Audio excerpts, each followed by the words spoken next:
내가 지출하는 돈이 이만큼이구나 라는 거를 인지를 하시고 줄일 수 있는 곳이 있으면 더 줄여보시고 이 부분을 꼭 힘을 쓰셔야 됩니다. 이게 굉장히 어려워요. 개인의 생활 때 그런 일이 발생하면은 완전 실패합니다. 변제금이 밀릴 수밖에 없기 때문이에요. 지출을 꼭 통제하셔야 된다. 이거를 할 수가 있다면은 개인의 생을 마친 다음에는 월 변제금만큼 돈을 모아갈 수가 있어요. 그 누구보다 많이 저축을 할 수가 있거든요.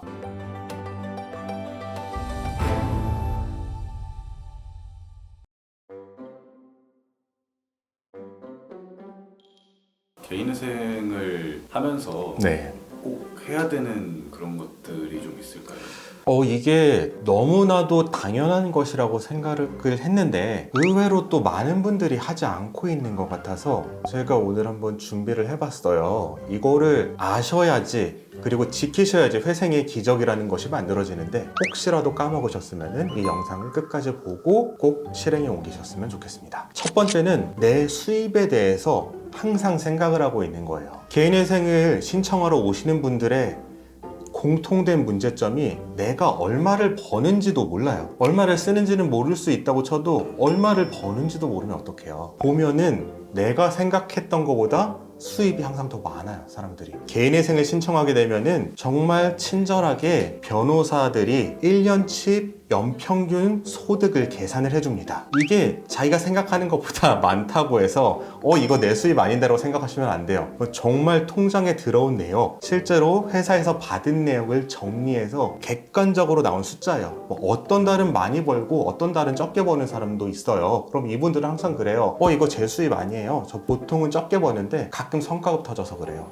그거 아닙니다. 이 평균 금액이 여러분의 실제 소득이에요. 이거를 꼭 기억을 하시는 게 첫 번째입니다. 잊으시면 안 돼요. 그 다음 두 번째는 내가 지출을 얼만큼 하는지 그것 역시 기억을 하셔야 됩니다. 통제를 하셔야 돼요. 지출을 통제할 수 있는 가장 좋은 방법은 가계부를 쓰는 건데 사실 가계부 쓰는 게 쉽지는 않아요. 굉장히 귀찮은 일이고요. 하지만 꼭 쓰셔야 하고요. 개인회생을 하면은 가계부 쓰는 게 훨씬 쉬워집니다. 왜냐하면 쓸 돈이 별로 없거든요. 쓸 돈이 1인이면은 2025년 기준으로 143만 원밖에 없어요. 이것을 어디 쓰는지만 가계부를 쓰면 돼요. 이거를 꼭 쓰시고 내가 지출하는 돈이 이만큼이구나 라는 거를 인지를 하시고 줄일 수 있는 곳이 있으면 더 줄여보시고 이 부분을 꼭 힘을 쓰셔야 됩니다. 이게 굉장히 어려워요. 마치 다이어트를 할 때 음식 조절하는 게 정말 힘들잖아요. 내가 먹는 거를 확 줄이면은 어느 날 입이 터진다고 하죠. 입이 터져서 막 폭식을 하게 되고 또 후회하고 이렇게 되는데 개인회생 할 때 그런 일이 발생하면은 완전 실패합니다. 변제금이 밀릴 수밖에 없기 때문이에요. 지출을 꼭 통제하셔야 된다. 이게 두 번째예요. 세 번째는 뭐냐면 인내라고 제가 제목을 지었는데 개인회생은 다이어트랑 정말 비슷합니다. 제가 다이어트에 대해서 정말 많은 학술적인 근거들을 찾아봤어요. 그리고 실행도 해보고요. 그런데 제일 중요한 거는 유지라고 하더라고요. 빼는 것보다 중요한 게 유지다.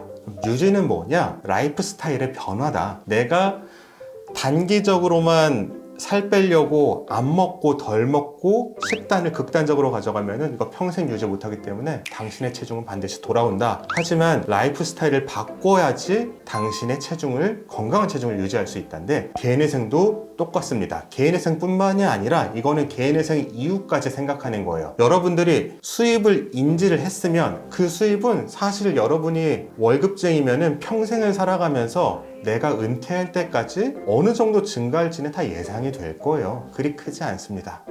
그리고 지출 같은 경우에도 내가 지출을 이만큼 줄였으면은 그 지출을 유지해서 평생을 살 수 있다는 것도 알 수 있을 거예요. 그렇지만 이걸 유지하는 게 그렇게 말만큼 쉽지는 않아요. 라이프 스타일이 변해야 돼요. 이거를 할 수가 있다면은 개인회생을 마친 다음에는 월 변제금만큼 돈을 모아갈 수가 있어요. 그 누구보다 많이 저축을 할 수가 있거든요. 그 저축한 자산으로 안전자산에 투자를 해서 돈을 불릴 수도 있고요. 이거를 하려면 가장 중요한 것은 라이프 스타일이 변하고 그것은 간단한 말로는 인내다. 이걸 꼭 기억하시고 2025년 한 해에는 이 세 가지를 꼭 기억하셔서 개인회생을 성공적으로 끝맺음을 지으셨으면 좋겠습니다. 근데 다이어트라고 하면은 네. 다이어트를 성공한 사람보다 실패한 사람이 더 많지 않나요? 맞아요.